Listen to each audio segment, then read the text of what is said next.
Hello folks, I just got this package in the mail, and if the labels are correct it should contain my copy of Neil Young's album Zuma on vinyl.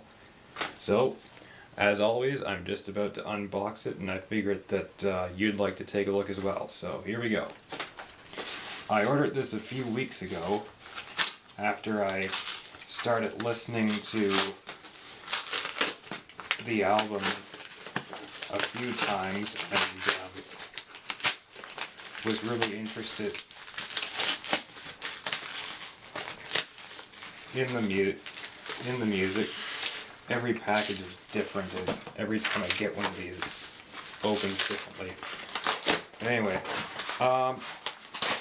so Zuma is one of Neil Young's more transitional albums. It was released in 1975 during one of his lesser known periods. Unless you're a fan of Neil Young and have a lot of his records, you probably won't know a lot of the stuff that was released between Harvest in 1972 and Rust Never Sleeps in 1979.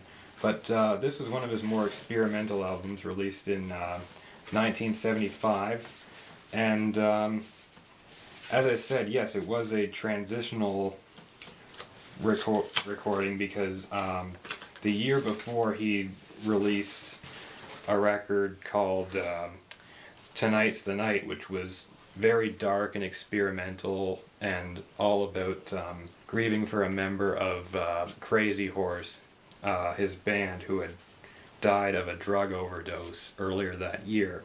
So it was a very dark time for him when he didn't have the band that he had become famous playing with. And he really was setting out to rediscover who he was and what he was doing. Though on this record, Zuma, here it is, very nicely packaged. Yep. Looks good. Well, anyway, on this album, Zuma. Oh, sorry, sorry about that. Might be a bit inappropriate there, but well, it's. I guess I can show that it's part of the artwork. It's not my fault, but anyway. So on Zuma, the mood is noticeably lighter and more freewheeling than on Tonight's the Night. It seems more like a return to form for Neil, and it's more accessible in Tonight's the Night, but it's also more experimental and doesn't just return to the same formula as his previous hits like After the Gold Rush and Harvest. There's definitely more experimental sounds on here, more Frank Zappa influences and others of the same sort.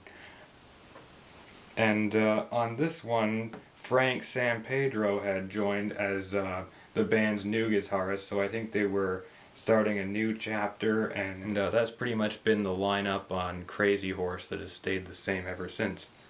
So it's a very interesting album. If you know Neil Young, you'll know that he wasn't one to stay to any one particular style or sound for very long. He's always experimenting and doing new things. So yeah, after this he would go on to make an album in 1976, Long May You Run, with his old bandmate Stephen Stills again, so he changed the sound again after that. But this is the one that we have before us now, so let's take a look at this record. There's something about the artwork on here that I really like. It just seems kind of funny to me.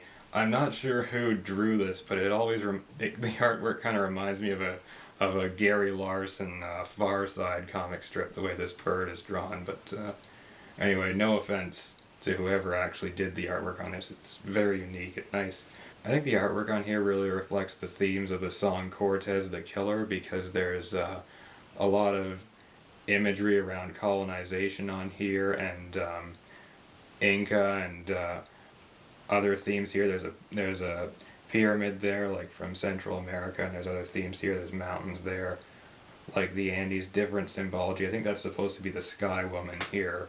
I'm not sure which culture that's from. Please excuse my ignorance there. Anyway, so yes, so as for the record itself, this is a 2002 reissue of the album, It was pressed in Germany, as you can see there. It's got Germany G. There's also a code for France, but the information says that it was pressed in Germany, and of course the original pressing would be much more expensive if I was to get a good copy of that, but this is the only one that I could find at a reasonable price. And even if you were to get this one, there's a lot of places you could go where it is much more expensive than the price I got it for. If you get it on Amazon, I think you can pay close to $100 Canadian for the reissue of this on vinyl. So yeah, quite pricey, and I'm really glad and fortunate to get it new at the price I paid for it, because I paid I think under $20 for this. And you know, some people have issues with reissues of albums like this, but given the fact that especially in recent years Neil Young has become very outspoken about audio quality and really criticizing a lot of digital media for their less than audiophile quality, shall we say, sound. You know, music is a great language. People used it for centuries.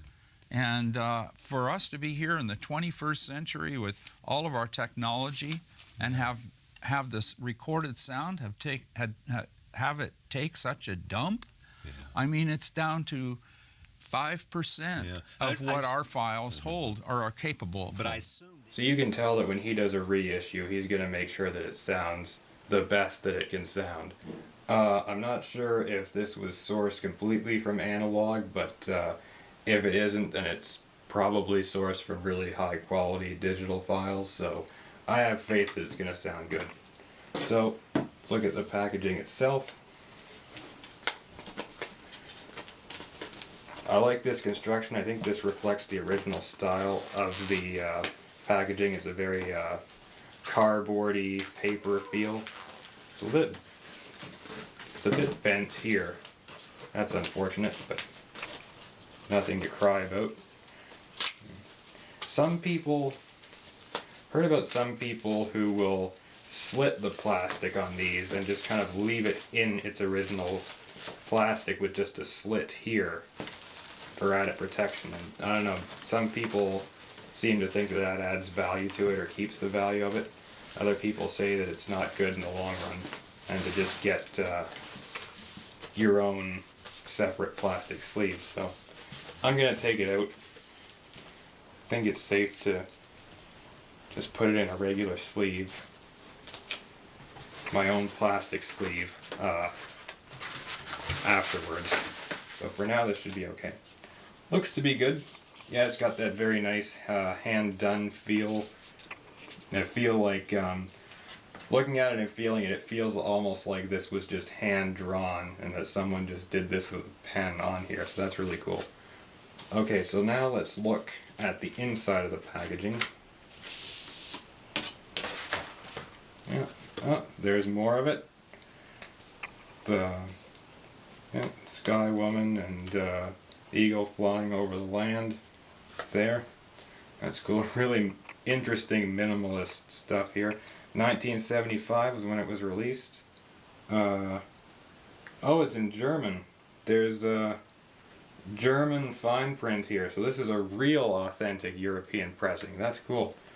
But interestingly, I bought it from a retailer in the States, in Kentucky. So it made its way from Europe to the United States to Canada. So that's pretty cool. Oh, it seems to be a bit stuck in the paper. Bit of friction here. Oh, oh, oh! Ah!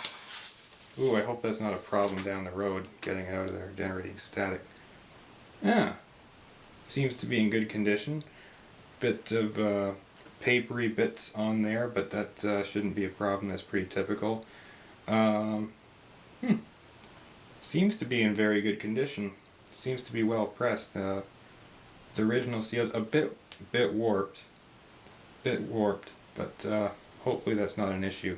Let's look at the matrix number. It's not handwritten, it was stamped. It's B2692901A4MK. I'm not sure what the MK means, but okay. It seems cool. Alright, so it's a nice heavy pressing. It's not 180 grams, but it's still got a bit of weight to it. But the quality of a record doesn't really depend on its weight. The weight is more to prevent it from warping, so it can still sound really great no matter how thin it gets, up to a certain point. If it's like one of those really paper thin records that you get in like a magazine from the 1970s, those generally don't sound good, obviously. So the record itself looks really good. I don't see any flaws in it so far, but let's take a listen to it and see what it sounds like on the turntable. Alright, I've gone ahead and given the record a cleaning, so now let's drop the needle and see how this sounds.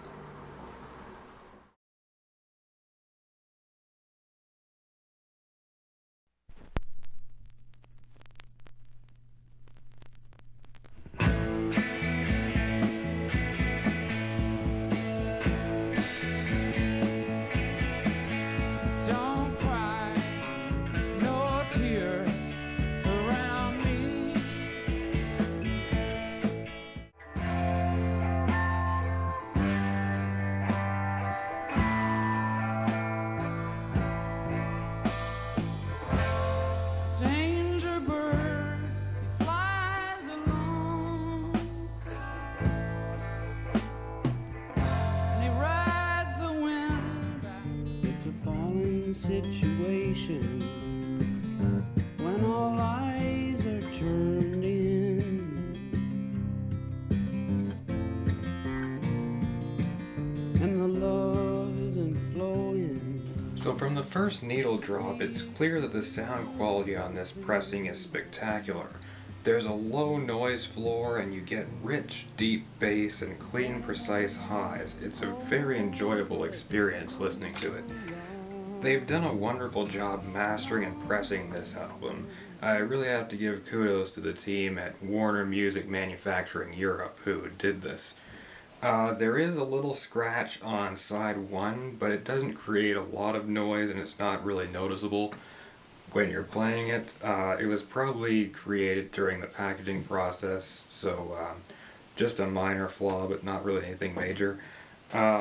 I noticed that the cellophane was probably packaged too tightly because, as you can see, the cover is noticeably bent here and there's a mild indentation here at the bottom, but it's nothing catastrophic and nothing that I would really complain about. That's probably also what caused the record to be a bit warped, but it doesn't affect playback, so it should be okay. And of course there's a lot of great songs on the record itself.